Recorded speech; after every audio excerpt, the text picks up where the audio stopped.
तो दोस्तों, अभी मैंने आपको खोई हुई ताकत को वापस हासिल करने के लिए लौंग को नींबू और एप्पल के अंदर घुसेड़ के उसका प्रयोग बताया। अब मैं आपको ये कहता हूँ कि लौंग जो है, इसको आप मसाला नहीं समझें, बल्कि ये पुरुषों के लिए एक अमृत के तुल्य है। इसकी मैं आपको थोड़ी लौंग की जानकारी देता हूँ कि ये किस तरह से काम करता है।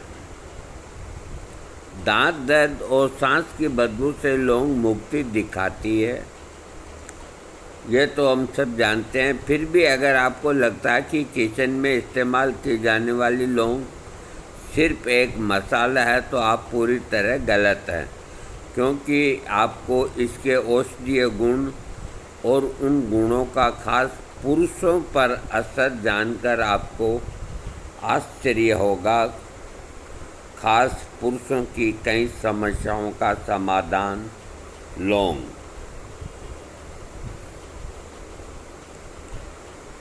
सबसे पहले लौंग की खूबियाँ बताता हूँ। लौंग स्वाद में तीखा, तासीर में गर्म होता है।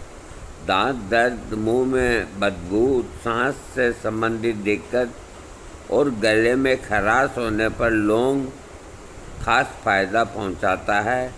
इन बीमारियों में आपको लौंग मुंह में रखकर टॉफ़ी की तरह चूसते रहना चाहिए।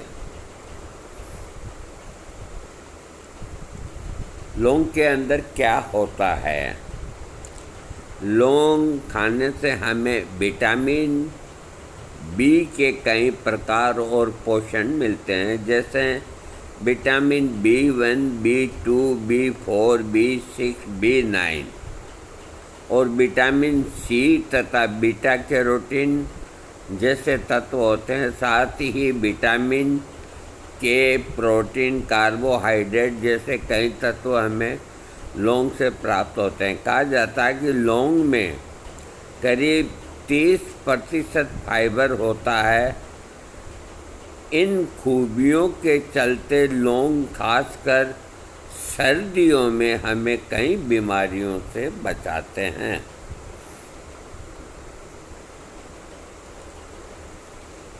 लौंग हानिकारक बैक्टीरिया को किल करती है। कृमिनाशक, एंटी फंगल, पेन किलर होती है। लौंग शरीर में हुए जख्मों को भरने में मददगार है। साथ ही जिन्हें पेट फूलने जैसी प्रॉब्लम है, उनके लिए बहुत लाभदायक है। पौरुष शक्ति को बढ़ाए। विशेषज्ञों का मानना है कि लौंग का सेवन पुरुषों में कई तरह की पौरुष शक्ति दिक्कतों को दूर करता है और शक्तिवर्धन का कार्य करता है। लौंग पौरुष शक्ति बढ़ाने का काम करता है। शीघ्र पतन से मुक्ति।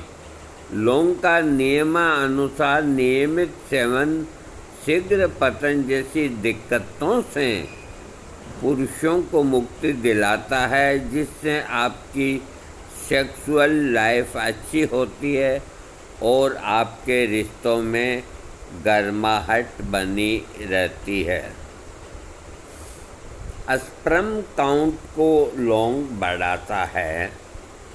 लौंग का सेवन पुरुषों को स्पर्म काउंट बढ़ाने में मददगार होता है, लेकिन अधिक मात्रा में इसके सेवन से मेल हार्मोन टेस्टोस्टेरॉन गड़बड़ा सकता है। इसलिए लौंग और इससे जुड़े प्रोडक्ट का इस्तेमाल किसी आयुर्वेदाचार्य की देख रेख में ही करना चाहिए। आपकी समस्या ठीक होगी। दोनों पार्टनर्स के लिए फ़ायदा। पुरुषों को पौरुष शक्ति संबंधी परेशानियों से मुक्ति दिलाने के साथ ही लौंग महिलाओं में सेक्स इच्छा की वृद्धि करने में मददगार है। लौंग को आप खाना बनाते समय उचित मात्रा में प्रयोग कर सकते हैं।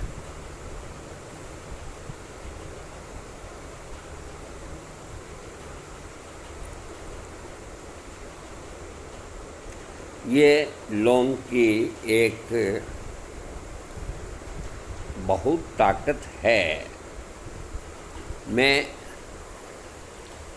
मेरा अनुभव की एक बात बताता हूँ कि कोई रोग बड़ा हो वो तो मैं नहीं कर सकता, लेकिन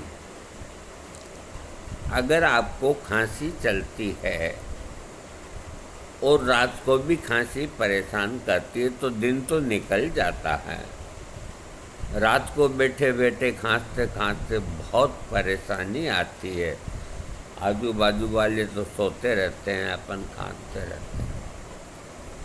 अब मैं आपको ये कहना चाहता हूँ कि एक लौंग के अंदर कितनी ताकत होती है। बढ़िया क्वालिटी का एक ही लौंग, उसको सोते वक्त मुंह में डाल के और थोड़ा सा दबा लें ताकि वो सॉफ्ट बन जाए। दबाने के बाद आप उसको मुंह के अंदर रखें। अब मैं तो रख नहीं सकता, अंदर चला जाता है, मेरे डाढ़े नहीं है, पहले रखता था। पूरी रात आपको खांसी नहीं आने देगा और सुबह वो लौंग है जो आप थूक सकते हैं या खा सकते हैं। इतना शक्तिशाली लौंग होता है। एक लौंग आपकी पूरी रात का बीमा करता है। इसमें कितनी ताकत है। अब मैं अपना एक और अनुभव आपको बताता हूँ जो शायद आपको अब तक किसी ने नहीं बताया होगा, लेकिन आप इसको करना नहीं, और अगर आप करना चाहें तो बहुत ही योग्य चिकित्सक ही इसके बारे में बता सकता है। मैं जब मेरी आयु 20-22 साल की थी तो मेरे गांव की बगीचे के अंदर हनुमान जी का स्थान था।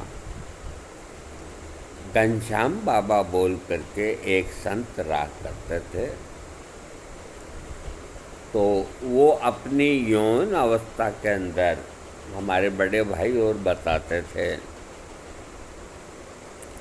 पहलवानी करते थे, मुगदर घुमाते थे, लोगों को सिखाते थे और हनुमान जी की सेवा करते थे। सभी उनको घनश्याम बाबा के नाम से ही पुकारते थे। तो मैं 20-22 साल का था जब मैं उनसे मिला। अब उनके दिमाग में क्या आई कि तो गोपाल तुम मेरे लिए एक हारमोनियम ला के दे। मैंने कहा बाबा अब इस उम्र के अंदर हारमोनियम का क्या करोगे? नहीं ला के दे, मैं ऐसे ही टाइम पास करूँगा। उस वक़्त कोई 1100-1200 रुपए का मैं ला के दे दिया। उन्होंने बाकायदा पैसे दिए, ये नहीं कहने। तो उस वक़्त मेरे गांव के पास सुजानगढ़ शहर पड़ता था। तो सुजानगढ़ शहर के अंदर मैं जाता था तो बाबा मुझसे एक ही चीज़ मंगाते थे 5-7 दिन में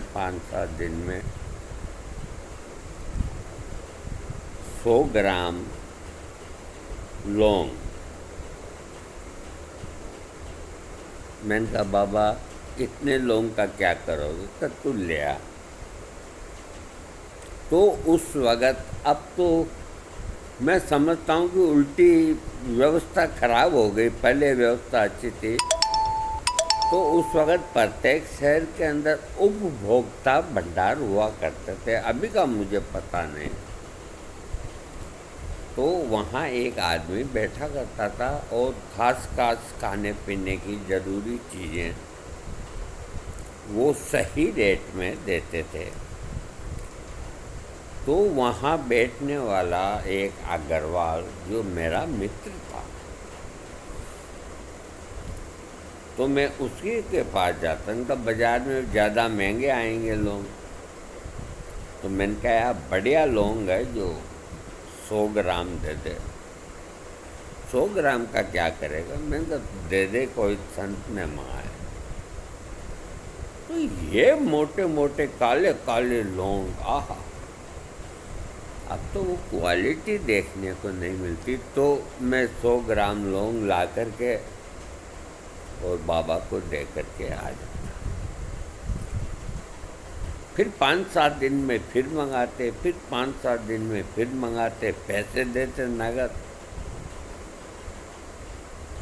तो मैं जैसे ही उनको लौंग देता तो मैं बैठ जाता था, तो वो हमाम दस्ता ला करके उन लोगों को उसमें डाल करके और कूटते थे लोहे के दस्ते से, कूट करके और उसको कटोरी के अंदर भर लेते। भरने के बाद मेरे सामने ही अपनी हथेली के अंदर भर के, आप यूँ मान के चलो को 30-40 लौंग का पाउडर और पानी पी लेते। शाम के समय नित्य उनका ये कार्यक्रम था। तो मैं पूछ लिया, मैंने कहा बाबा ये आप इतने लौंग रोज कूट के खा जाते हो, ये आपको नुकसान नहीं करता, गर्मी नहीं करता? मेरे को खाते हुए बरसों हो गए। और उन्होंने,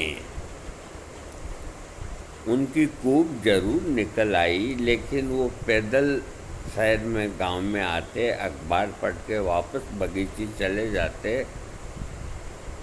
97 या 98 साल की उम्र लेकर के वो परलोकवासी हुए। जब तक वो लौंग की फक्की लगाते रहे। अब वो क्यों लगाते थे, किस वजह से लगाते थे और उनको क्यों नहीं नुकसान करता था, इसका मैं कुछ भी नहीं कह सकता।